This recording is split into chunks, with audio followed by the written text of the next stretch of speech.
let's just say that you're sitting at 750 naturally. You're Mhm. not taking any Right. test boosters. You live a healthy lifestyle. You're at 700 or 750. Right. But like a lot of people on this show that want to be Bradley Cooper from Limitless, like, okay, cool, I'm 750, but what if I was at 1,000? Right. What does that person do? Should they do it? And what's the actual like increase? Like if you're sitting at 750 day to day, obviously it goes up and down versus you sitting at 1,000. Like, how do you actually feel? Are you smarter? Do you have better focus? Are you stronger? Like, what's the actual difference? And should someone actually get to that level? Is it worth it to jump on TRT to get to 1,000, or Yeah. to get to try to get to 1,000? Do what you're doing with Maximus. Yeah. First of all, we don't do TRT, just to make it super clear in case there's any confusion. That's why Maximus and TRT is separate. Yeah. And the reason we don't do it is because it's a very drastic solution. And I'll make sort of an analogy that one of our advisors made. I kind of explained earlier the difference between type 1 and type 2 diabetes, right? There are some people whose literally their testicles do not work, right? They have what's called primary hypogonadism. They have a testicular injury, they have testicular cancer. They cannot produce testosterone, which is where the word it comes from, the word from testes. In that case, it makes sense that you're going to say, my body, no matter what I try, cannot produce its own testosterone. I'm going to inject testosterone, and it's okay because I'm dependent on it because I can't really get it elsewhere. That's a tiny percentage of men, and there's something pretty drastically wrong when you've gotten to that point.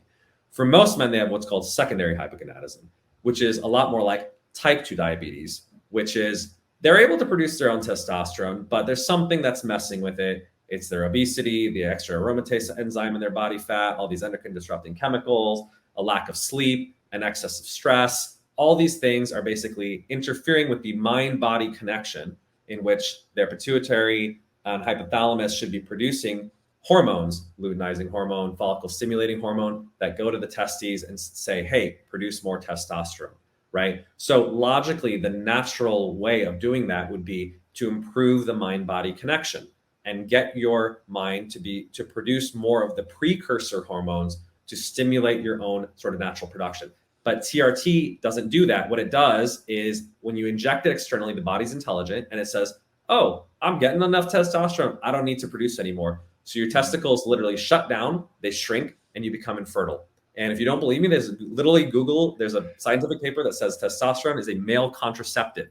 And unfortunately, a bunch of guys go on TRT, they didn't read the instructions very well. They try to have kids later, and they're not able to because it's basically like a car battery being dead for a long time. And you can't bring it back. I've talked to some hormone places. Depending on how long you used it and how strong of a dosage that you used it, you can do something called a post-cycle therapy and re-stimulate it. But in my clinical observation experience, it never quite comes back to the same level. Now, maybe you're able to have kids, maybe it's harder to have kids. But in our experience, we actually have a bunch of XTRT users in our program. They often either need higher dosages, or maybe it doesn't increase as much as if someone's never touched TRT or steroids before. The more that you've messed with your own production in terms of suppressing it, whether they're using TRT or anabolic steroids, which actually function, by the way, in the same exact way. They both are essentially they're either testosterone or mimicking testosterone, and it shuts down your own production. The longer and harder you shut it down, literally your testes will atrophy. So it's not just like a chemical phenomenon, it's a physical phenomenon. Your testes will literally shrink. Because think about it, it's a factory of testosterone. You literally turn off the factory for like 10 years, the building starts like wearing down, everything starts falling apart. You can't just not run a car for 10 years and expect it to turn back online and drive like a Porsche. So that's the analogy that I make is, if you've done it for a little bit, sure, you could probably come back, but the longer and harder that you've essentially shut off the factory, it's harder to do. That's why TRT is generally considered a lifelong decision. Once you start injecting it, you basically have made a commitment that I'm going to inject myself for the rest of my life. And that's why our advisors believe no one under the age of 50 should really be doing it, or even anyone who wants to maintain their fertility should not really be doing it, because it is sort of this drastic solution. In my opinion, and the opinion of a lot of clinicians, despite the fact that, yes, you get the testosterone boosting properties, if you can still produce your own testosterone, you shouldn't go rely on an external source of it, because you're essentially hooked on it for the rest of your life. Which means, for instance, if you stop taking it, you needed to travel, you didn't want to bring it with you, or you forgot it, your testosterone levels will plummet and be way below normal because you've been dependent on this external source. So you're essentially reliant on it for the rest of your life. And there's pretty drastic side effects, which are, as I mentioned, your testicles will shrink and they'll become smaller. You'll be infertile for the most part. And also those neurohormones, right, that are the top of the cascade also shut down. You're shutting down something called GnRH, gonadotropin releasing hormone, which influences the production of DHEA, pregnenolone. Now you can try to backfill it and supplement, but you're messing with your body's natural cascade. And so it's never quite the same, essentially, when you're reliant on it. So is it I think clomiphene? Go ahead. Is it clomiphene that, because before I forget, I want to touch on this because I've talked to hormone replacement clinics and people that Yes. do have these type of clinics, and I've asked them hard questions that, you know, it's like, hey, listen, like if you get on TRT, what's the deal with fertility? What's the deal with this and that? So a couple of the TRT clinics that I've talked to, they said that they obviously give you like testosterone injections, but you also take, now correct, I don't know, I think it might be clomiphene. What's the chemical that people take that tells your brain to keep producing testosterone? What is it? Is that clomiphene?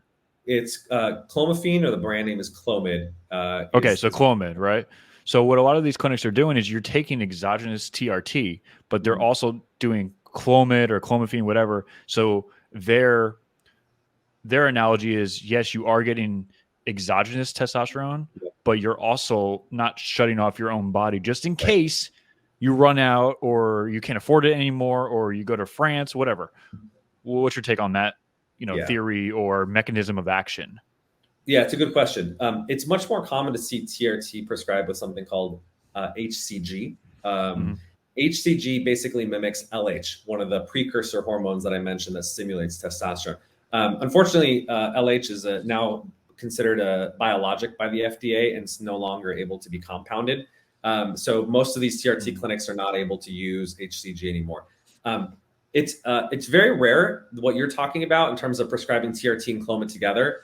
It logically makes sense because if one shuts down your production, one stimulates their production, shouldn't it sort of like counteract each other? The problem is TRT is so strong, at least in the injectable or cream form of it, that Clomid can't undo the effects.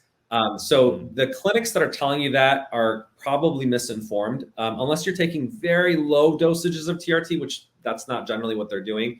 If you're taking a normal hormone replacement dose, Clomid will probably not counteract it enough. And so that sort of combination is not very commonly seen. Now, you can do what's called monotherapy, meaning just taking Clomid. And that actually is a good alternative to TRT for a number of reasons. Number one, it's a pill rather than an injection. So literally it's a much easier to do. Like nobody likes injecting themselves. It's a pain in the ass to have to inject yourself. I don't know. I do NAD and glutathione every day. It's not bad. You are a Bradley Cooper Windless kind of guy.